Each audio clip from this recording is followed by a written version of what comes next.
We'll call this meeting to order at 6 p.m.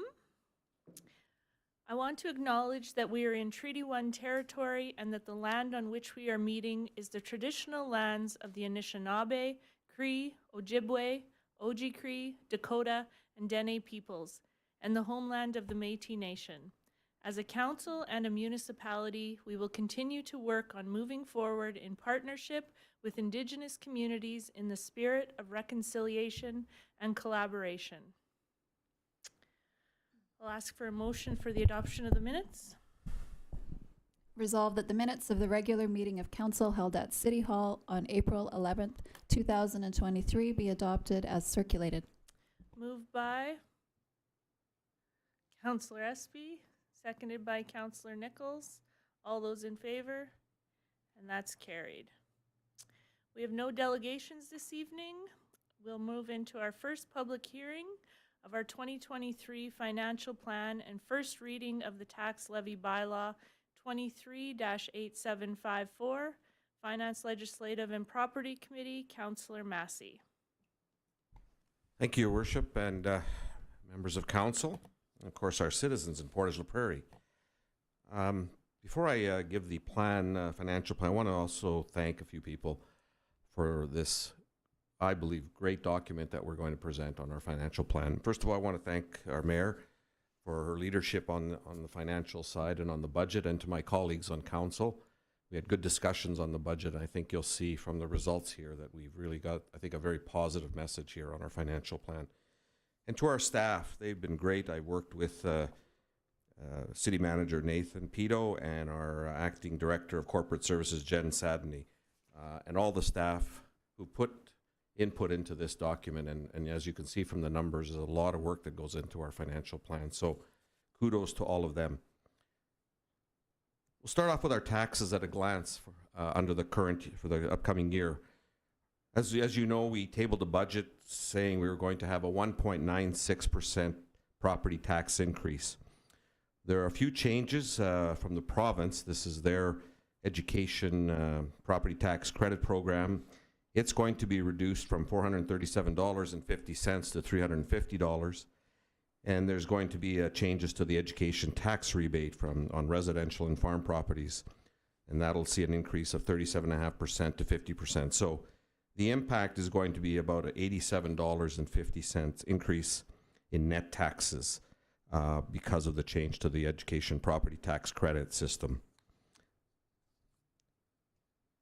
The next slide looks at this Manitoba Education Tax Rebate Program, and it is very confusing for a lot of people. There's a lot of changes been made, and I want to stress this is not in our control as a municipality, but it does affect the bottom line on property taxes on your tax bill. So as I mentioned, residential and farm property owners will receive a 50% rebate for their 2023 gross education taxes. All other property owners, including commercial, will continue to receive a 10% rebate applied to their 2023 gross education taxes.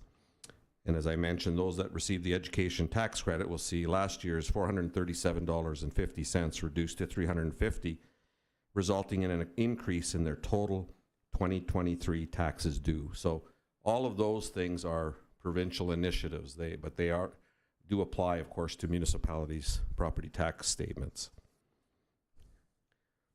So what is the tax impact here in the city of Portage la Prairie? Well, for a residential property assessed at $250,000, our municipal taxes this year will be $2,322. School division, $1,342, for a total of $3,664. This is a decrease of $34 compared to 2022. So in effect, this year's our budget with the school division is showing a slight decrease in your tax bill. Now that's for a $250,000 residential property. What about commercial? $500,000 commercial property will have a $6,707 municipal tax levy. School division $3,876. And the education support levy, which is administered and applied by the province to commercial, will be $2,646 for a total of $13,229.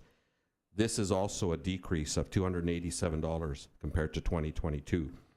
So these examples are gross taxes excluding the education property tax credit. But as you can see, a very positive budget for our municipality this year, showing a decrease, overall decrease in both commercial and residential. Now, people often ask, what are we getting, what services do we get for taxes? So in addition to transfers for reserve, capital, and debt, which are large sums of money, of course, property taxes are used for these services. And I think it's important to look at, this is where your tax dollars go. 10% goes to our RCMP services here in the city of Portage la Prairie. Legislative and general administration, 6%. Roads and related infrastructure, 6%. Fire, 5%. Recreation and cultural services, 5%. Operations, 5%, and the library, 1%. And just so you understand what those headings mean, the legislative and general admin is, of course, our council costs as a council, city hall and staff, all general city employee benefits. That's the legislative and general admin. That's what that category represents. Operations are all other operation services excluding transportation and related infrastructure. Recreation and culture service are parks, playground grants, the PRRA, and the library. So that gives you a snapshot of where your taxes go in the city of Portage la Prairie. So the question is, how will the city fund its 2023 expenses? The city has been able to fund its operating expenses, as I mentioned, through a tax increase of 1.96%. That's on the municipal property tax levy. Net of education tax, this is a decrease of $34 for residential properties, I mentioned earlier, and $287 for commercial. 2023 capital projects will be primarily funded from reserves, government grants, and debt financing. So keep that in mind as we go forward in the next few slides. General revenue. How do we raise money in the city of Portage la Prairie? Well, $26,658,000 of it is for government grants. These include the debentures the city will be taking out in 2023 for Saskatchewan Avenue and other government grants that we receive. Property taxes raises $13,433,000. Transfers from reserves and accumulated surpluses. This includes transfers, includes all allocation of prior year surpluses. That's $3,887,000. Sales, city services, $1,772,000. Fines, fees, interest, penalties, $577,000. Other taxes, $416,000, and licenses, rentals, and permits, $304,000. So $47,047,000 is how we get our general revenue from those sources. So you can see government grants and those type of things, plus property taxes are the majority of where we get our revenue. In the next slide, you'll see that in a pie chart form, and you can see the two categories. Almost 85% of our revenue comes from government grants, debentures, and property taxes. So it's a big part of our revenue stream, those two categories. What about expenses? In 2023, our general expenses, our fiscal is $27,669,000. This is reserve transfers, excluding general reserve, capital purchases, debenture debt payments, tax incentives, and contingency. This is by far is the largest category of our expenses in the city of Portage. Protective, this is another large category, $6,931,000. This is for fire, bylaw, and RCMP. That's those dollars for protective services in our city. General government, $2,856,000. It's council indemnity, city hall staff and salaries, benefits and costs associated with provincial assessment, training and convention costs, insurance. So that's what the general government line is there. Transportation, $2,737,000 is for operational admin and engineering salaries, road repair and maintenance such as snow clearing, street cleaning. That's where those dollars are allocated for. Planned transfers, surpluses to reserves, $2,126,000. These are transfers to the general reserve funded by 2023 taxes as well as prior year surplus allocations. Environmental health, $1,035,000. This is garbage and recycling, so that's the cost, what it costs us for that service. Public health and welfare, environmental health, yeah. Public health and welfare, $338,000. Sorry, that is garbage and recycling. No, sorry. Yeah, that's environmental health, that's $338,000 for garbage and recycling, and environmental development is grass cutting, tree maintenance, and Dutch elm disease for $200,000, for a total of $46,912,000 and an advance for tax assets of $135,000. So our total general expenses on the general side is $47,047,000. And the next chart gives you the pie breakdown of those numbers for general expenses. Now I'll turn, as you know, we have two sides to the operation. One is the operations general side, one is the utility side. So here's our utility revenue for the year. Customer sales. These are sales of water to various customers. Poplar Bluff Industrial Park, $3.5 million. Residential, $3.2 million. Industrial, $3 million. Commercial, $1,463,000, and regional, $800,000. Those are all the revenues that we collect for water sales to our customers. Government grants, $4,852,000. Those are grants that we get from various levels of government. Transfers from surplus, $1,085,000, and rentals, penalties, interest, etc., $443,000. So our total utility revenue for the year, we're anticipating $18,343,000. The next chart shows you the utility revenue in a pie-shaped form again. It just gives you a visual picture of our utility revenue. Now what about expenses? Water supply, $7,400,000 for water supply. That is the cost of operating and maintaining the water treatment plant as well as the water distribution systems. It includes administration salaries and all utility and staff benefits. So that's the cost to deliver water for our residents. Transfers to reserves, $3,414,000. Sewage collection and disposal, $2,494,000. That's for the water pollution control facility, lift stations, and sewage conveyance system. And finally, contribution to capital, $5,035,000. These are capital purchases or part of capital purchases that would be funded by grants or city debt. So the total utility for 2023 expenses, $18,343,000. The next slide just shows you again the breakdown in the pie chart of those expenses. Gives you a visual picture of the expenses. Now, what about capital projects? This is a big part of our city's operation. For 2023 capital projects, we anticipate spending $24 million in general capital projects and $16 million in utility capital projects.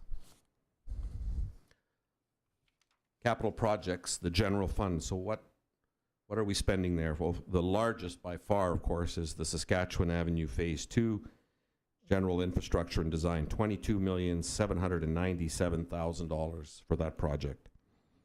And of course, the City Hall accessibility, which we've talked about here at Council, and those are the numbers. Now, I want to note that in Phase 2 of the City Hall accessibility project does not include the $100,000 in grant funding that we recently received or the $100,000 in additional funding approved by Council at our last Council meeting. So the total estimated cost of the phase is going to be $460,000, and that's to make our City Hall accessible and open to all our residents in the City of Portage. Capital projects, utility fund. These are projects, capital projects on the utility side, and you can see the long list of them, and very important. First of all, water pollution control facility upgrades, $4.5 million. Poplar Bluff Reservoir, $3.654 million. The water treatment plant detailed design, $1.5 million. Utility building at Operations Yard, $1.210 million. Sludge removal, $1.2 million. The McKay Reservoir roof, $1.168 million. Saskatchewan Avenue Phase 1, $1.1 million. And then I won't go through the rest. You can read the smaller ones, but that's the total capital projects for the utility fund of $15.550 million. So we're very much invested on capital projects on our utility side. Just a word now on Saskatchewan Avenue. We've had a lot of discussion at council and our community about it. The work continues on the redevelopment of Saskatchewan Avenue West. We anticipate completion date in 2024. The total project cost is $41 million, the largest capital project we have. And I'm very happy once again to advise this will be fully funded without property tax increases, and that is a great credit to our provincial federal partners for the grant of $20.8 million we've received. The balance will be covered by city reserves and debt payments will be paid from retiring the Stride Place debt. So we are, thanks to the good work of previous council and continuing with this council, we are having no property tax increases for that major infrastructure project.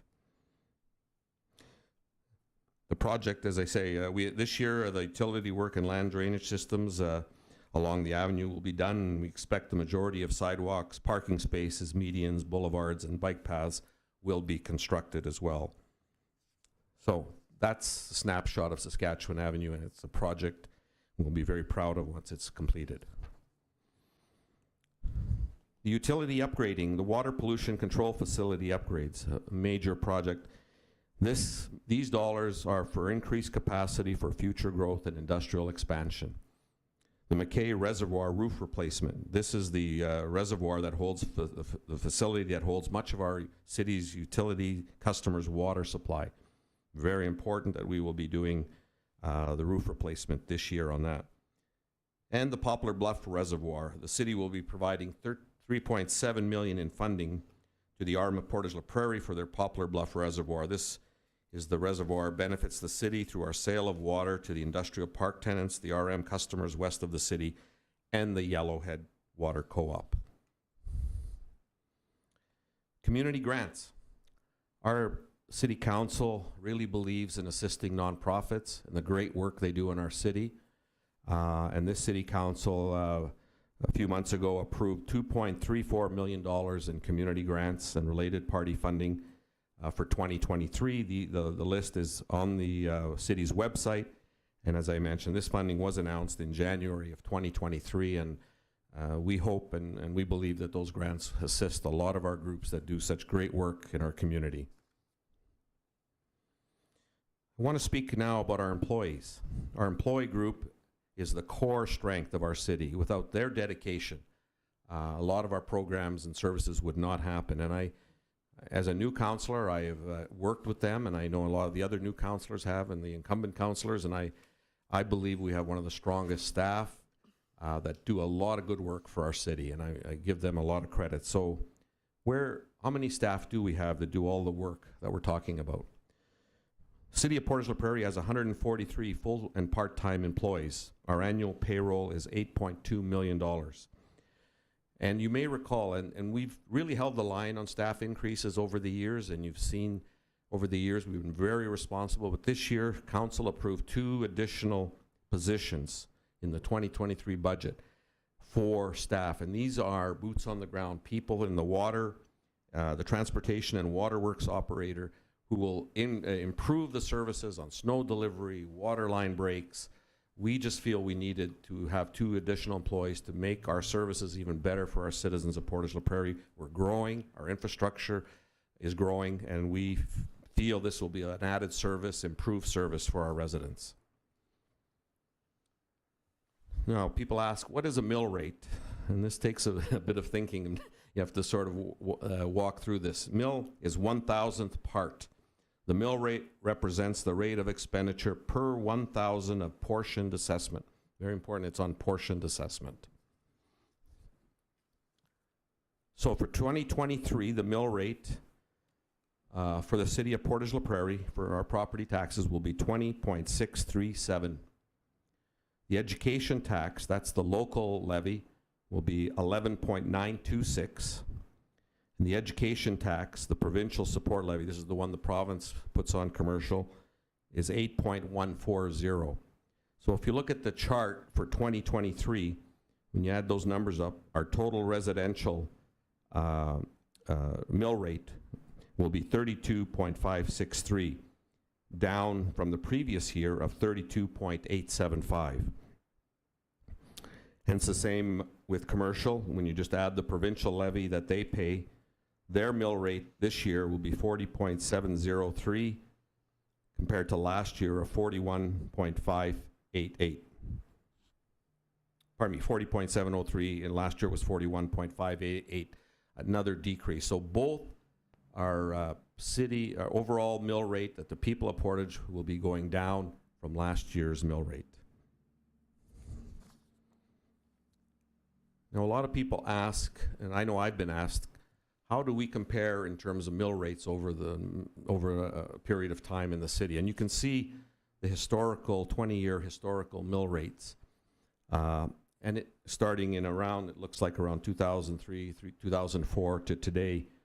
It goes up and down depending on the projects we have, but the trend has been going downward for the city of Portage, and that's due to good fiscal responsibility of councils that have looked at our expenditures and seen. Now they've gone up slightly in the last few years, and that's because we're doing a lot of projects, including projects like Saskatchewan Avenue and other major capital infrastructure. So we're growing as a city. Our mill rate has slightly gone up, but you can see the trend over 20 years as it has gone down. So determining your property taxes. Step one, you determine the 2023 assessed value of your property, and the link is available on the city's website, and the address is listed there. Step two, compare to your 2022 property tax bill. And step three is to use the 2023 tax impact calculator to determine your property taxes, and that calculator is also available on our city's website. A lot of good information there on that website. The last couple of items I want to cover is our debt. People often ask, what is our debt? How far can we go? The city's debt plan is included with the 10-year capital plan. The general fund debt of $15.4 million by December 31, 2023, including the 2023 funding for Saskatchewan Avenue West General Infrastructure Project. The utility debt, $2.8 million by December 31, 23, including the 2023 funding for the Saskatchewan Avenue West Utility Project.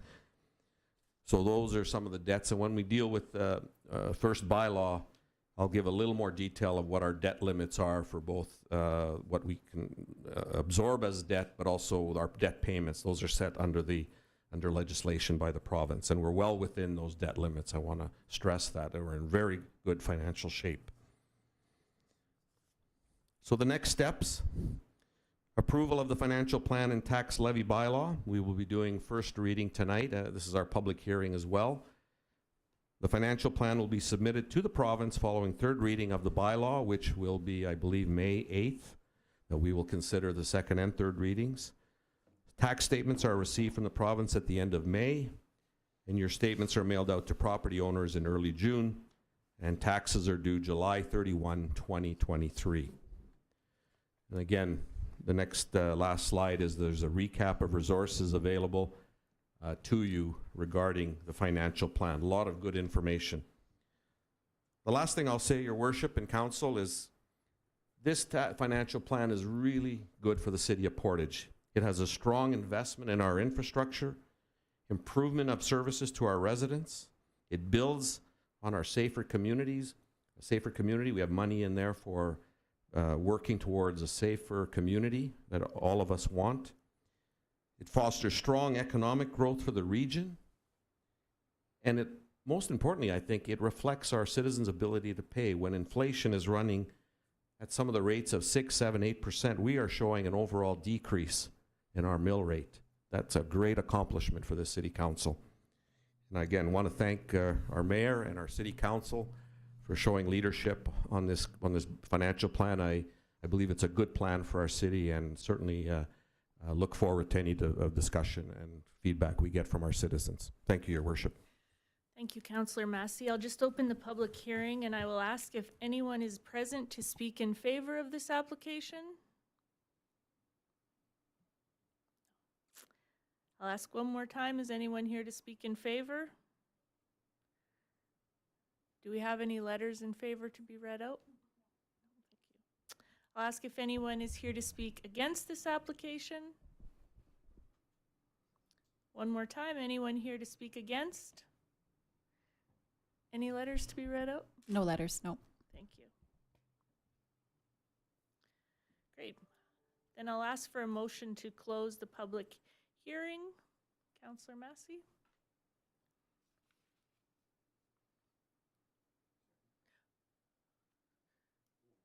You got to read out the motion. Sorry. I was like, what did I do? Be it resolved that the public hearing for the 2023 financial plan and tax levy bylaw 238754 now be closed. Moved by Councillor Massey, seconded by Councillor Meyer. All those in favor? That's carried. Councillor Massey?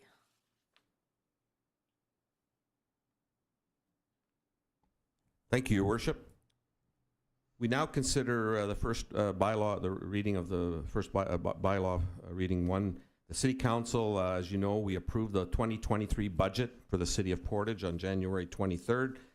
The tax levy bylaw is comprised of the 2023 budget in the financial plan and sets the mill rates needed to raise tax dollars, which you just heard the presentation. The 10-year capital plan and debt management plan are also part of the financial plan. So we're considering the tax levy bylaw tonight, first reading. This budget requires $13.4 million in property taxes, as I mentioned in my presentation, to meet all expenditures not recovered by other revenues. The city remains committed to investing in our city to improve and enhance our infrastructure to meet the needs of our citizens. And the plan includes spending of over $24 million for general capital and $16 million for utility capital projects, including the year's capital expense for the Saskatchewan Avenue West. The city has been able to maintain regular 2023 property taxes with a modest increase of 1.96%, and the school division and provincial education support levy for 2023. This will result in a decrease in residential property owners' taxes of approximately 0.95%, and a decrease in non-residential properties of approximately 2.13%. And the table below does illustrate that. The recent provincial budget has increased the education tax rebate for residential and farm properties, I mentioned, and the tax credit has been reduced from $437.50 to $350. The 2023 tax payment deadline is Monday, July 31, 2023. And of course, we, as part of our services, provide a wide variety of how people can pay their taxes, and visiting City Hall, mailing a check, drop off the check, or internet banking, e-transfers, and so on. Now, just a comment on our debt management, because I did mention that in the presentation. The city's debt management plan is incorporated into the enhanced 10-year capital plan. And this was identified in the 2023 financial plan you just saw. Now, based on the regulatory requirement that a municipality's debt can't exceed 7% of its total property's portioned assessment, and debt payments can't exceed 20% of its annual gross revenue, the maximum debt level for the city is $45 million, and annual debt payments can't exceed $4.4 million. So those are our limits in terms of debt. With 2023 remaining debt outstanding of $8.3 million, $9.8 million in additional debt to be exercised in 2023, and total annual payments of $3 million, the city is well within its maximum requirements. And therefore, Your Worship, administration recommendation, and I would move that bylaw number 238754, being a bylaw of the City of Portage la Prairie, to authorize levying and raising of property taxes for school and municipal purposes for the year ending December 31, 2023, be given first reading. Moved by Councillor Massey, seconded by Councillor Meyer. Any comments or questions from council? Councillor Meyer? Thank you, Your Worship. I don't have any questions per se, but I do just have a couple of real quick comments. I know we passed the budget back in January, so I'm certainly not going to reflect on that, but if people know me, they know I don't believe in austerity. I believe in what we call fiscal prudent management, and I just wanted to take this opportunity to congratulate the board specifically on that. I mean, it's always tough to balance the dollars coming in to the dollars going out, and I know that this council worked extremely hard along with Councillor Massey in order to get this done, which extends to our city manager, all of our employees, and everybody that was involved in doing it. It's a 2-page document, but it's probably took 1,000 pages to get there, so congratulations to them, Madam Mayor. And my second comment is just to recognize the school division.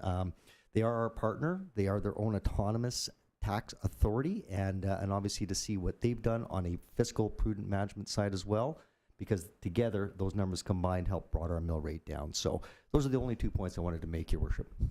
Thank you. Thank you. I'll just say, because you gave everyone else credit, Councillor Massey, so I'll give you credit for your hard work. I know you're new into the role of finance chair, and I think you've really delved into, when you're reading out these reports or working with staff and administration, that I know that you're fully understanding, and it comes back to us when you're helping us understand things too. So thank you for that. I just want to make one little, at the end of your report, you just made a comment saying that our mill rate increased and because of our Saskatchewan Avenue project, and I know that was just a slip. So in case all the people are listening to live YouTube, I just want to make sure that we know that the mill rate did not go up because of Saskatchewan Avenue, because you said that loud and clear earlier on in your report. So, yeah. All those in favor? And that's carried. Thank you. So we have a second public hearing. We have public hearing second reading of bylaw 23-8750, zoning amendment PC 5-23, Romano, adjacent to 229 Caledonia Street. I will ask if anyone is present to speak in favor of the application. And again, anyone in favor? Any letters to be read out? No letters. Anyone present to speak against the application? Again, anyone here to speak against? Any letters? No letters. Thank you. I'll ask for a motion to close public hearing, please. Councillor Meyer? Be it resolved, and I so move that the public hearing for bylaw 23-8750, zoning amendment for PC 5-23 for Romano adjacent to 229 Caledonia Street, now be closed. Moved by Councillor Meyer, seconded by Councillor Porter. All those in favor? And that's carried. Councillor Meyer? Thank you, Your Worship. Council, in front of you is something that we had in front of us back a while ago. Tonight is just a second reading. Once the second reading is complete, my understanding is it goes actually to our city lawyer, where it will be registered on the land title. Once that's complete, it does come back to council for third reading. So third reading will not be tonight. It's just a second reading at this point. So the issue we had, just briefly explaining where it was before, was to rezone the property from OR, which is defined as open space or recreational zone, to R160, which is residential single family zone. As you know, there's a number of alternatives. There's a number of things that we are bound by as well. The background, of course, in question is adjacent to the 229 Caledonia Street, and I believe that there is a map there for your reference as well. That's in the parish of Portage la Prairie, and as I mentioned, it's already presently zoned open space recreation, and the applicants, which is Valerie and Elena Romano, wish to rezone the property to R160 residential single family zone. As in previous, the development plan states, of course, the following, and it does fit within that characteristics. As we discussed, the application had been advertised in the Daily Graphic for 2 consecutive weeks. As per our requirement, and the application was circulated to various city departments. There had been no concerns being expressed as well. First reading was back on February 27th, 2023 to commence the process, and as of this writing, there have been no written objections to the proposed rezoning scheme. Once again, the documents were circulated to provincial departments and agencies. There were no objections, and provincial planning recommended approval of zoning bylaw amendment number 23-8750. So with this said, administrative recommendation, and I so move that the Council of the City of Portage la Prairie approve the application to rezone the land known as adjacent to 229 Caledonia Street, Parish of Portage la Prairie, from OR, or Open Space Recreational Zone, to R160 Residential Single Family Zone, and that bylaw number 23-8750 be read a second time. Moved by Councillor Meyer, seconded by Councillor Nichols. Any comments or questions? All those in favor? And that's carried. Thank you, Your Worship. Thank you. We'll move into Finance, Legislative, and Property Committee. Councillor Massey. Thank you, Your Worship. Finance, Legislative, and Property Committee has no report at this time. Thank you. City Planning and Economic Development Committee. Councillor Meyer. Thank you, Your Worship. City Planning Economic has nothing to report at this point in time. Thank you. Community Services Committee. Councillor Espy. Thank you, Your Worship. The Community Services Committee has nothing to report at this portion of the meeting. Thank you. Waterworks Committee.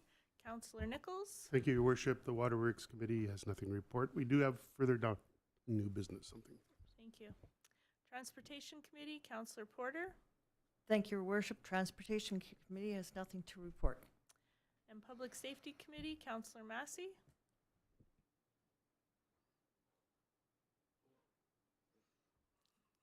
Thank you, Your Worship. Public Safety Committee has nothing to report at this time. Thank you. So we have an item of new business. We have an award for biosolids land application. That's Waterworks Committee. Councillor Nichols. Thank you, Your Worship. The issue here is from the Waterworks Committee in new business and from administration under utility is our biosolids land application contract. Issue is to award the contract for the 2023 land application of biosolids from the Water Pollution Control Facility as per tender 23 OPS 012. Alternatives, do not award the contract for the land application of biosolids. And number 2, award the contract for the land application of biosolids. 2, Assiniboine Injections Limited. So the analysis of this, the tender for the land application of biosolids for the Water Pollution Control Facility was posted on MERC's website as well as on the city's website on March 8th of 2023, with a submission deadline due of April 12, 2023. This work involves the conveyance and land application of approximately 800 dry tons of biosolids material from the biosolids storage tanks and the low-rate anaerobic reactor. 5 copies of the tender were requested and 1 bid was received. The bid was evaluated and scored accordingly to qualifications, experience, sustainability, factors, and price. Points were awarded as follows, and there's a chart here that shows the bidder and the sole bidder was Assiniboine Injections. Their total points were 93.4, and the bid price net of GST was for $334,000. The 2023 budget for land application of biosolids is $425,000, as the contract makes no assurances about the total amount of biosolids is to be removed. The contractor is paid per dry ton, not a lump sum. Assiniboine Injections has successfully performed this work for the City of Portage la Prairie for over 25 years. They are familiar with the facility, have a good rapport with local farmers, and are accommodating regarding our scheduling. So I so move is the administrative recommendation that the Council of the City of Portage la Prairie award the contract for the land application of biosolids for 2023 to Assiniboine Injections Limited for a total contract price of up to $334,000 net of GST. Moved by Councillor Nichols, seconded by Councillor Porter. Any questions or comments on that? All those in favor? And that's carried. Thank you, Your Worship. You're welcome. And under new business, we have a number of quarterly reports. So we'll start with City Planning and Economic Development Committee. Councillor Meyer. Thank you, Your Worship. I think this council knows how excited I get when I start talking building permits, and that's probably the number one thing that I really like to express. A very close number 2 is obviously talking about our Economic Development Department. That has come a ton, long way in the last number of years. So with that said, I'd like to invite our Director of Economic Development, Ms. Eve O'Leary, to present the 2023 quarterly report. Ms. O'Leary? Thank you, Councillor Meyer, and good evening, Council. I'm super excited to be here and present the Quarter 1 report for 2023. Can you believe we are here in May already? So PRED is a regional entity that is a shared partnership between the City of Portage la Prairie and the RM of Portage la Prairie. And our role is to really focus on being a champion of economic development. And our motto is that we create the environment for success for this region. So what has PRED been working on in the last quarter? So just to talk a little bit about the services that our department provides. So we do provide economic development, investment attraction services, business retention and expansion, business navigation. We also manage site selections, economic data, economic insights in our community, and also act as pathfinders and community connectors in the region, and also manage the tourism portfolio. We have a wonderful team of 2 people. So myself and Anem look after the PRED portfolio. And then the PRED strategic plan is continuing to flourish and continuing to be action. So our 4 areas are governance, regional economic development, fiscal management and responsibility, and then communicating who PRED is to internal and external stakeholders. You will see there on page 5 that we have a variety of updates. So we continue to work with a heightened amount of investment attraction inquiries, and also work locally with our business community as well. One of the greatest collaboration we have at PRED is our Portage Economic Response Team. So they are our regional economic development agencies, and they have been very successful in executing a variety of projects this quarter. So we launched our investment readiness assessment, so identifying how investment ready our community is. We also launched the regional community profile, which is on our Invest in Portage website under the data section. And then in Q2, we'll be focusing on our economic development strategy, some interactive tools, and a variety of other economic development initiatives.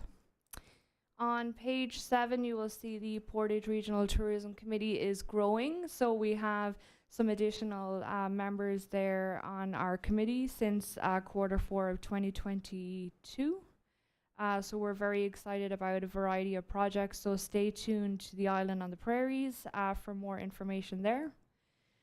We continue to focus on investment attraction, primarily the municipal land, so Macmillan Industrial Park and then the Poplar Bluff Industrial Park. So having over 250 acres of investment-ready land. As I mentioned, we did launch the new community profile. This was a year-long project, which is about 60 pages that really captures our economic data for this entire region. And it's a great tool to benchmark our success when we look back in 10 years' time. And then finally, just that there's some other partnerships with Ormed. Portage la Prairie was featured in France as part of a pilot project at the MIPIM event this year. So we're excited to get some exposure for our Macmillan Industrial Park and Poplar Bluff. And that will conclude my report. Thank you. Any questions for Ms. O'Leary? No? Thank you, Your Worship. I'd just like to close it off by saying we know that a lot of our cities sometimes are based on things like education, health, recreation, and those are extremely important. We get that. And sometimes our economic side does go a bit under the radar because we just expect it to happen. So I just wanted to take this opportunity to certainly thank Ms. O'Leary and her team and all of the other strategic partners and investment groups and synergy groups that have been put together. As we know, we've seen some considerable economic development increases in our region in the last while, and we certainly know what's going forward. So I'd also like to take this opportunity just to really ask the media to really concentrate on this one specific area that is sometimes overlooked, just to let our citizens know, both regionally and within the city of Portage la Prairie, of what PRED is, what they do, and where they're at, so that people do have access and knowledge on where to go, whether you're starting a business, expanding a business, coming into business, anything that you do, they are specifically economically related, and they do a heck of a job getting us to where we need to get. So that's all I wanted to comment on, Your Worship. Thank you. Great, thank you. And for those who don't know, this is Tourism Week across the country. And yeah, it's very exciting. And we do know that our tourism branch is Island on the Prairies, which is exciting for us. Like they talk, there's nowhere else in the country like us. I think the big thing too is sometimes we forget about our own city and how we can be tourists where we live. So if you get a chance, go out, visit a museum, go to a movie, go to a park, enjoy our own city before maybe you drive out of the perimeter, figure out what we have here going on. So great. We'll move on to community services. Councillor Espy.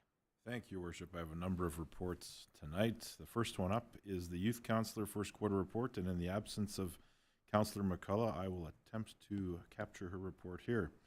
So she completed a number of activities, attended council meetings, maintained the Instagram account, maintained the City of Portage la Prairie Youth Councillor Facebook account, maintained a TikTok account, found volunteers and volunteered herself at Rocks I Love to Skate, found volunteers for Rocks swimming activity.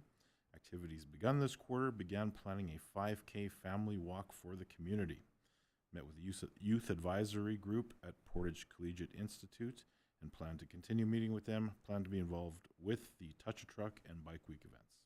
And the goals for the next quarter: execute the 5K family walk that is in the planning stages and look into reinstating a student council at PCI. Any questions on the youth counselor report? Thank you. Thank you. Next up, we have the PCRC report. And through your worship, I would like to invite the Executive Director, Mary Lawrence, to present that report. Thank you, Mary. Thank you. So this last quarter was our last quarter of our fiscal year and our year-end reporting. So we closed out our year with 110 partnerships and a ton of in-kind hours from other organizations spent on initiatives that we house or execute.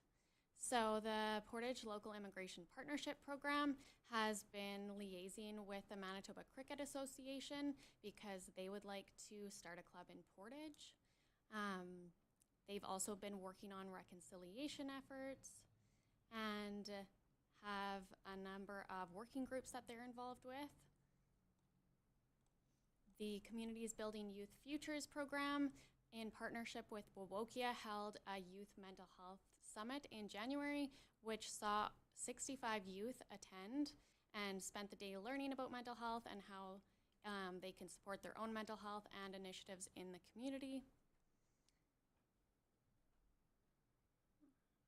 Rachel Templeton, who is the community facilitator, has been continuously applying for grants, which totaled $974,000 in applications over this last quarter. So we're waiting to hear back on a number of projects, and we've been approved for a number of projects as well, which saw $39,000 of increased funding for the Reaching Home project and $5,000 for the Earth Day puppet show that happened last week. We also held our International Women's Day event in partnership with Central Plains Cancer Services, the Portage and District Chamber of Commerce, and the Military Family Resource Center, which was a sold-out event, and we're excited to plan next year's event. There was a number of events that took place, including Malanka, which was a Ukrainian celebration, and over 200 people attended this.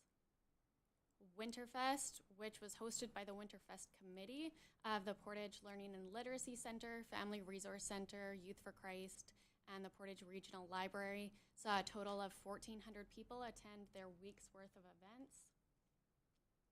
We also supported the Sisters in Spirit Paint Night and Memorial March.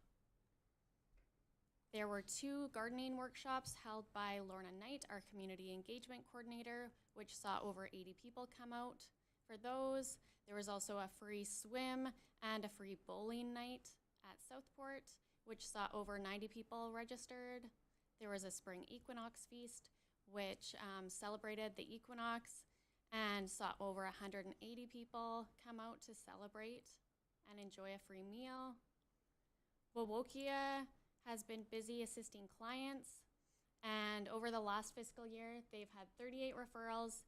89% of participants have reported an increase of capacity to meet their goals and have been connected to new resources in the community, which ultimately the goal for that is to reduce calls for service. And we also had 2/3 of clients who were connected to RCMP saw a reduction of calls for service. The Reaching Home program housed close to 50 files over the past fiscal year. So that includes people who were nearing eviction, were unhoused and couch surfing, or actively sleeping outside. So that team also does case management with them after they're housed to ensure that they can maintain that housing. And we've seen huge success in that. The Indigenous Seniors Resource Program has continued to work with clients. They're connected to the Men's Shed project, which we've seen great success. They are continuing to meet every first and third Tuesday of the month. And that position is also doing weekly smudging at Stevens Apartments to bring more cultural awareness to the residents there. The Urban Indigenous Strategy, which is Cornell Pache, and the Portage Urban Indigenous Peoples Coalition is currently working on a name change, and we hope to see that brought forward to council next month. And they have been working on circles for reconciliation, other reconciliation efforts, including many presentations. And there was also a status card event in January where Southern Chiefs organization processed over 400 status cards in our community in 2 days. So we're also planning to bring that back sometime over the next year. And that concludes my report. Thanks, Mary. Any questions for Mary? Councillor Espy, you can continue, but you have to move your mic closer, please. They've asked. Thank you. Or speak louder. Maybe both. Next up is the Heritage Advisory Committee Quarterly Report, as submitted by James Kostachuk. So, Vopni Press scanning continues with over 15,000 images completed. The website has had over 31 million page views over the past 7 years. They met with the St. Claude Regional Archive Initiative, and Emma will follow up with the St. Laurent Group regarding the offer of a funded summer student. Conversation continues regarding the placement of Indigenous-themed signs on the Crescent. An application for provincial funding has been made. The Portage General Hospital Foundation has provided initial approval to proceed with a new volume of Portage la Prairie photographs as a fundraiser for the new hospital. They will meet to discuss specifics in the coming weeks. We estimate it will take a year to complete the book covering Portage la Prairie from 1939 to 1999. Draft versions of the heritage signs on Crescent Lake have been completed and should be completed before Canada Day 2023. James met with Doug Griffiths, who had questions about Portage la Prairie, including heritage. We spoke for over an hour, and I sent him links with further details. Alan Brown, a former Portage la Prairie resident, is writing a comprehensive history of Portage la Prairie. He has reached the year 1869 and is well over 250 pages. We will discuss ways of sharing his work. And long-serving Heritage Committee member Les Green can no longer keep up with his writing and researching duties. Our committee has been asked to transfer his extensive collection of materials to the PCI archive for safekeeping. Approximately 12 boxes have been moved, with most materials yet to be transferred. We desire to honor Les's contributions to our community by caring for his significant personal archive.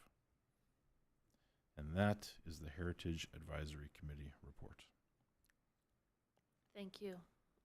Just one comment on that is just to give a public thank you to Mr. Green for his contributions to this in our community. I'm sure he'll still have some things to say, but he's sure been great at keeping everyone in our community up to date on what's happened, and he's always happy to share his knowledge, so we're very thankful for that. So, thank you.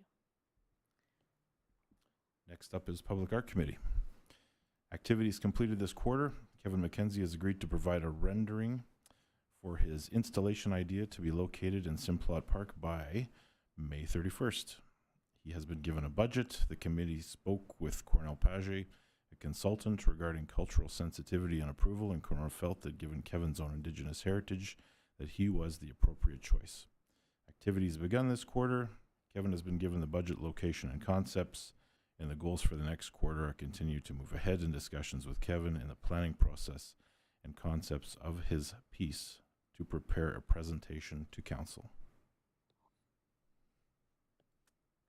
Thank you. Any questions or comments on that? One more. Portage Parks Committee. Activities completed this quarter. The Parks Committee ran a 50-50 fundraiser for the Rotary Skate Park, completed a list of potential in-kind donations for Rotary Skate Park. Activities begun, continued fundraising for Simplot Central Park, continued ongoing planning towards development of Simplot Central Park, continued to work with a Portage citizen towards getting a wheelchair accessible swing, and goals for the next quarter: accelerate fundraising for the proposed Rotary Skate Park, finalize plans for any summer fundraising event, and begin construction if fundraising is completed.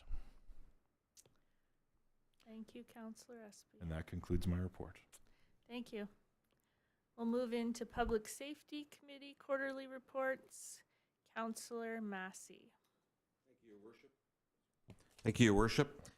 I'm pleased to have two reports under public safety this evening.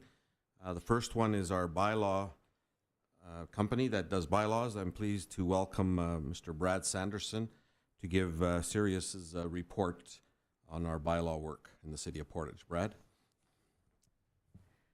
Sorry, I was a little late. I had to respond to a call just as I was leaving the office. So, for the first quarter, it's been steady. No major issues have been encountered. AutoChalk received a software and hardware update and is operating semi-smoothly. AutoChalk revenue for the first quarter of 2023 was $7,000. In first quarter of 2022 was $54.75. The parking lot ticket revenue for 2023 is $6,900. In first quarter of 22 was $8,050. Bylaw related revenue is $3,900 for this year, $7,560 for last year, for a total revenue of $17,800 in 2023, and for 2022 was $21,085. Animals impounded were both 44 for the first quarter this year and last year. Days worked this year were 63, last year was 61, and calls for service for 2023 were 331 as opposed to in 2022 was 140. So on the bylaw side, unlike 2022, first quarter spring did not arrive in the first quarter, which kept unsightly properties at bay with garbage and animal feces emerging from under the snow. Start of the first quarter saw just many shuttles register, 24 at the start of the year, as 2022 saw at the end of the quarter, 26. This number continues to rise as well. We've seen one new shuttle company start in operation, Quick Cab, but there's also another one that's not included here is Peggy's Taxi Company.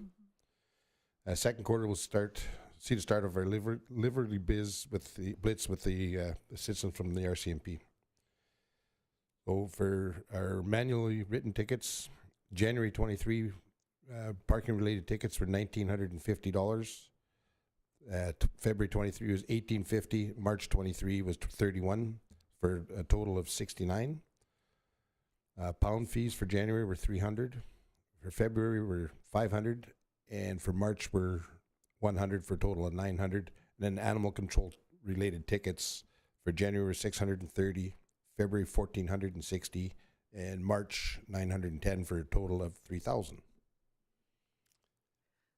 That's the report as I've got it. Thank you. Is there Any anything questions for Mr. Sanderson? Nope. Well done, and keep up with those unsightly properties. Yeah, they're starting to show up now. Awesome. Okay, thank Thanks. you. Councillor Massey? Thank you, Your Worship. We have one other report for public safety this evening. Pleased to welcome Inspector Paul Peddle. He He is the officer in charge of our Portage la Prairie detachment. So welcome, Inspector Peddle.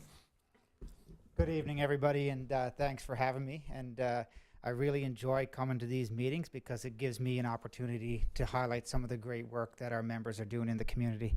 So this is our fourth quarter report as well. It's our year-end report. Our fiscal year ends on March 31st. So I'll take the time to go through the report, and at the end, if there's any questions for me, I'll be glad to answer them for you. So we have a complement of 61.7 members in Central Plains. Currently on the municipal side, we have 2 members that are off sick. We have 1 vacant position that we're waiting to get filled. And we have 1 member on light duties, basically doing administrative duties. So that member's not operational out on the road. We had a member arrive, Constable Whale Muhammad, arrived in the last month from North District. And we just found out we have 3 new members coming from the Thompson area over the next few months. So we're pretty excited about that, given our, our recruitment and retention challenges that we've faced with the RCMP. So some exciting news there. For the overtime for the past quarter, we were at about 53,000 for a total of 249,000 for the fiscal year. We had 310 prisoners lodged during the last quarter. So over the last 3 months, we've housed 310 prisoners. So it just gives you a snapshot of just how busy our detachment is. That's up from 237 from the same quarter last year. So every year we set our goal, our annual performance plan, and we put our target goals and objectives in mind. So this particular year, we had communication, road safety, offender management, prolific offenders, and reconciliation activities with our Indigenous communities and partners. So just going to highlight some of the goals that the members were able to reach. We were very successful in reaching all of our goals, and we highly succeeded and surpassed a lot of them as well. So for our internal meetings, the past quarter, we had 17 internal meetings for a total of 66 for the year. So our external meetings, these are the ones we're proud of, like our external partners and the different organizations that we get to work with on a daily basis. The number is extremely high. We had 302 contacts for the last quarter for a total of 980 contacts for the fiscal year. Our in-school visits by our school liaison and our members, we had 50 for the last quarter for a total of 300 school in-person visits for the year. For road safety, we had 419 traffic charges for this quarter for a total of 2,248 charges for our members here at the detachment in Portage. We had 6 distracted driving charges for a total of 12 for the year, and that would include cell phones and that sort of thing, charges under the Highway Traffic Act. This is a stat I'm not particularly proud of, but our numbers were very high, and it shows the work that our members are doing. But we had 21 impaired driving offenses for the quarter for a total of 86 for the year. It's when I come in the mornings and I read the reports of what's taken place in our communities, it's a bit staggering to see the numbers that high, and it's 86 for the year. It's and that's only the ones that we're able to intercept. So it's pretty high compared to other places that I've been in my career. We've had 6 check stop roving traffic initiatives through MPI for a total of 25 for the year. One of the committees that I sit on with the mayor, the Crown, and our Department of Justice, as well as PCRC, is the Coordinated Community Crime Response. And one of our goals there is to maintain communications with our local Crown to just keep them informed of who our prolific offenders are in the community, the people that are causing the police the most of the problem the most of the time. So we've done a total of 6 updates during this quarter for a total of 24 offender management updates to Crown during the past year. For community mobilization, we did 2 referrals this past quarter for a total of 11 for the year to Wawokia. We had 15 meetings, community mobilization related meetings this quarter for a total of 32 for the fiscal year. And we had 46 foot patrols that we conducted when we had time in the downtown core of Portage la Prairie. And finally, we had 18 contacts with our Indigenous partners for a total of 68 contacts throughout the fiscal year. So I just want to highlight some of the important things that we've done since my last report, and one of them was talked about in extensive was the CERT operation that we did, the Strategic Enforcement Response Team. We brought in members from all across the province to target prolific offenders in our area, and I'm proud to say we did 7 search warrants in the area that yielded 13 firearms, 22 weapons, a bunch of stolen property, including ATVs, dirt bikes, vehicles.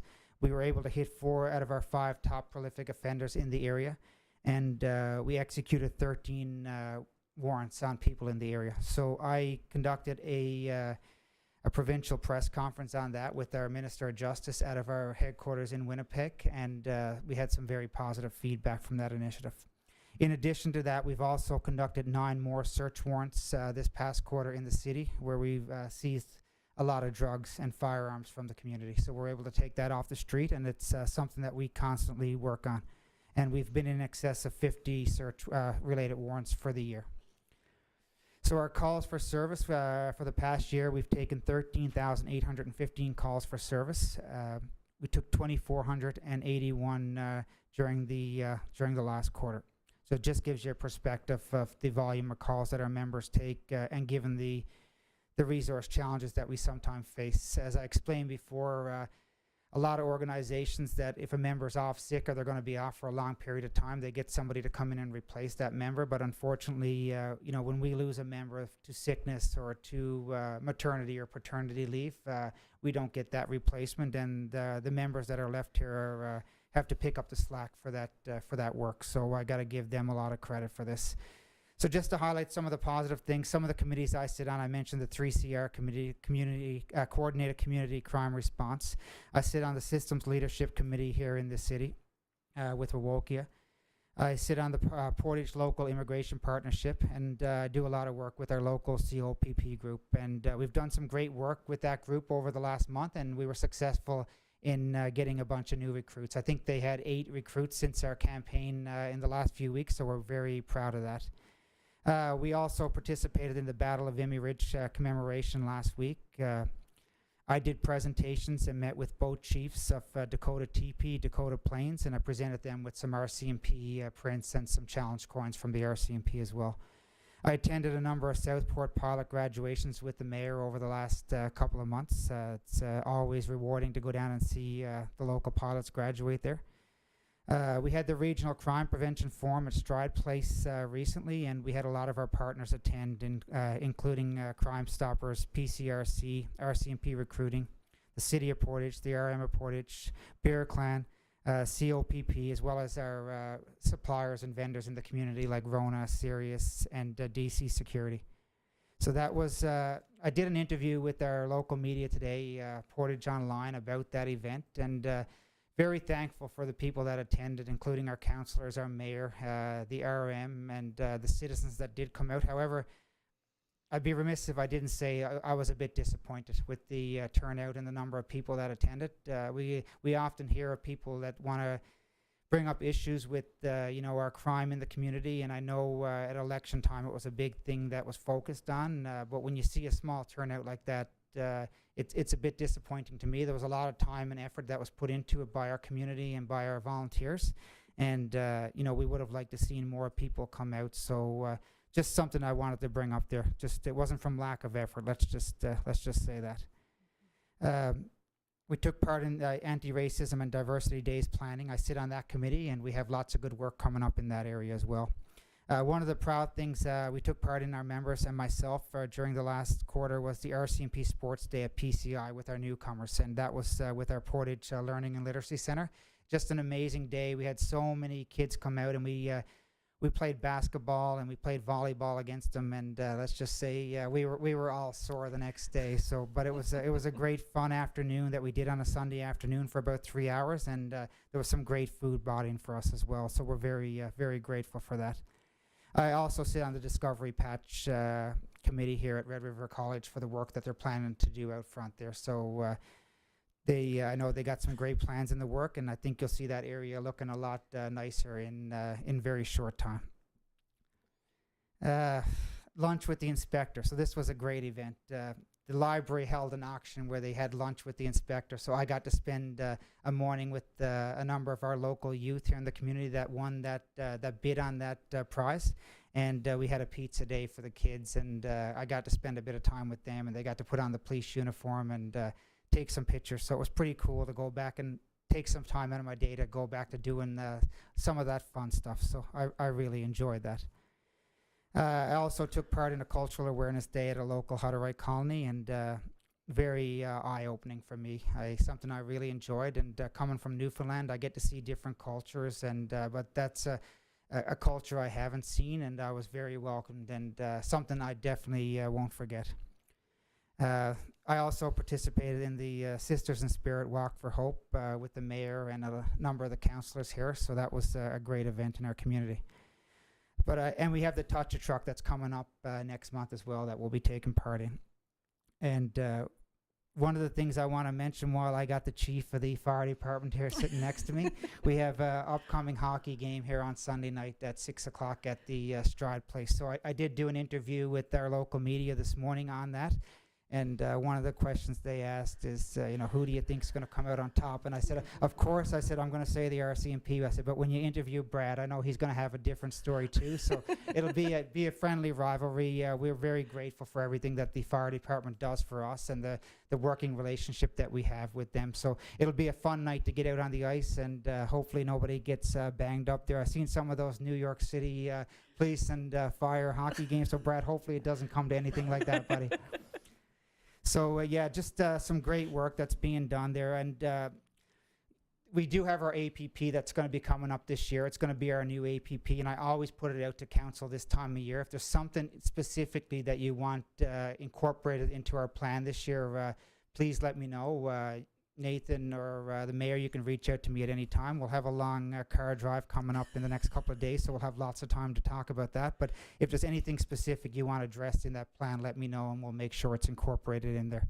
And yeah, so on that topic, we'll be traveling to Thompson on Wednesday until Friday as part of our community safety and well-being planning. So we'll be meeting with that community there to see what they did, things that are going well, things that we can improve on, and just looking forward to those few days. So it'll be fun just to get away from the office for a couple of days. I'm looking forward to it. And the very last thing I want to say is, I'm sure everybody's heard, but this is RCMP 150. We're celebrating 150 years in Canada, May 23rd, but it's a year-long celebration for us. We got a number of different events planned, one being the hockey game, one was the crime prevention forum, the youth day that we had with the sports day with the kids, and we have a number of organizations that are going to be recognizing us in the community, like COPP are going to be putting off a barbecue for us, I understand. The Legion are going to be doing something. So I just want to take this opportunity to recognize our members and the great work that they do here. People, that stay out of the crime don't get to see just how busy it is here, but I get to see it every morning, and I get to see the work that they do, and I'm very thankful for what they do. So it's a great time to recognize the members. If you see a member out on the street, take the time to thank them and say hello to them for sure, because I know they definitely appreciate it. And on a final note, you're going to see in the media this morning that there was a high-speed pursuit that came into our city this morning from Winnipeg Police Service. We were able to apprehend the suspect in that vehicle by use of tire spiking. So we used a spike belt to stop that before somebody was killed or injured. It was a very high-risk situation. That's all I'll say for right now, because the Winnipeg City Police will be doing a media release on it, I'm sure, but that subject was taken into custody by our members this morning. So they did do some great work, and very fortunate that nobody was hurt there. So thank you, and I'm open to any questions that anybody has for me. Thank you. Any questions? Inspector Peddle, I just want to say that hearing your report and hearing the ways that I know you do a great job as inspector and leading your team, but hearing how you're involved in our community and, our youth is, to me, just as important in what you do. So thank you for making the time to do that, because I know it's not necessarily on your job description, but thank you, because it does make a difference. So. You're very welcome. Love to live here, and my family loves to live here as well, so thank you. Thank you.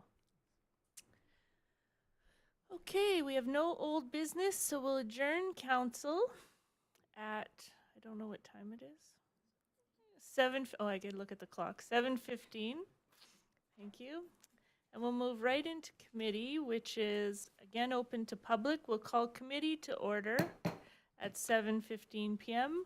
First, Finance, Legislative, and Property Committee, Councillor Massey. Thank you, Worship. Finance and Property Legislative Committee has nothing to report at this time. Thank you.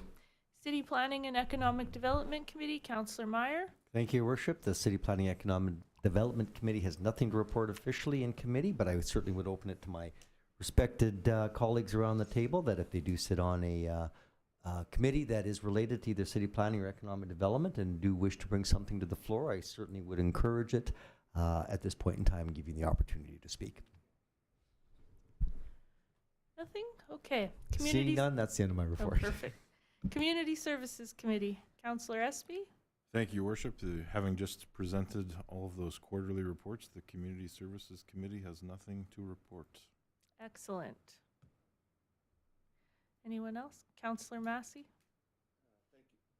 Thank you, Your Worship. I believe this falls under your committee as the library, and I'd like to just do a short report on the library board meeting I just attended. I think the council should know a lot of the good things happening in our library. This year we've seen a 33% increase over the 3-year average.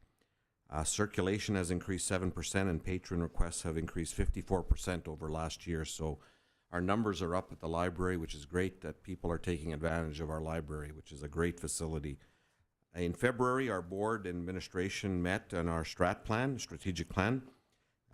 As a result of this process, we adopted a formal mission and vision statement and will be developing a comprehensive work plan to ensure meet or exceed our goals.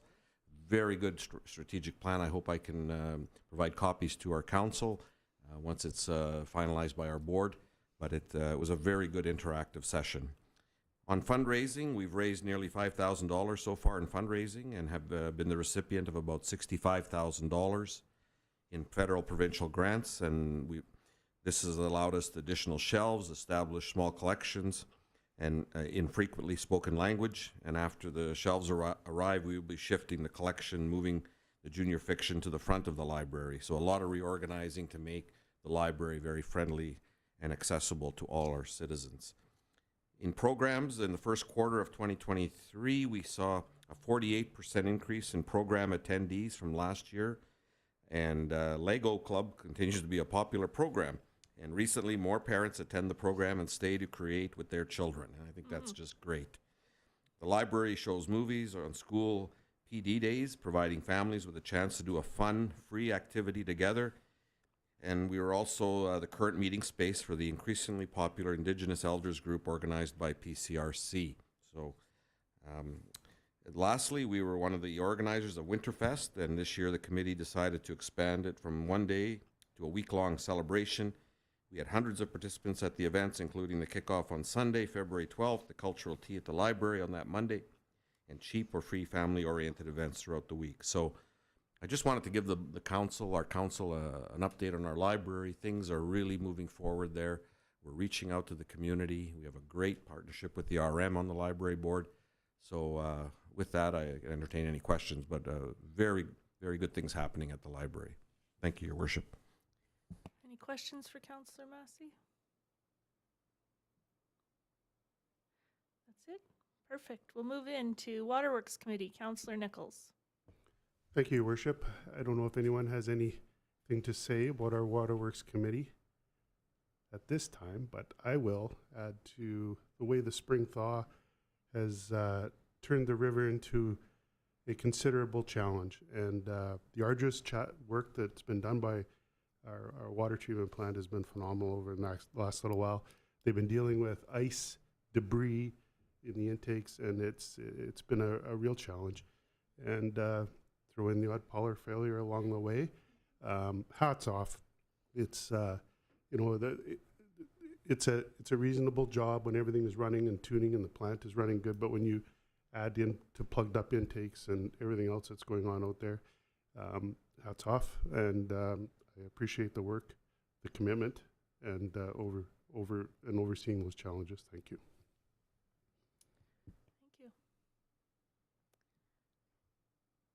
Transportation Committee, Councillor Porter. Transportation has nothing to report. I'd just like to add, though, at this time, but for the committee, but I'd just like to add that this is spring cleanup. And so the streets will shortly be cleaned, and your sidewalks, and don't forget your garbage, or your leaf pickup will start May 1st. And everybody be ready for a very nice spring to come, and hopefully a long summer. Yes. Thank you. Thank you. Public Safety Committee, Councillor Massey. Thank you, Your Worship. Public Safety Committee has no report at this time. We heard from our inspector and Mr. Sanderson, or unless there are council members that wish to have a committee under public safety to report on that. Thank you. Yeah, I will just make a comment on something Inspector Peddle said is, yes, Mary from PCRC, Inspector Peddle, and our city manager and myself were all going to Thompson this week because they were the first municipality in our province who did a community safety and well-being plan. And so we're lucky that, well, we might have invited ourselves, but we're going up there to talk to them to understand how things work. Not saying that they have everything perfect at this point, but I believe that we can learn as much from successes as struggles. And so we look forward to visiting them, and we'll report back to council when we come back with all of our other ideas from talking for 8 hours or 16 hours in a vehicle together. So thank you. And committee adjourns at 7:23 p.m.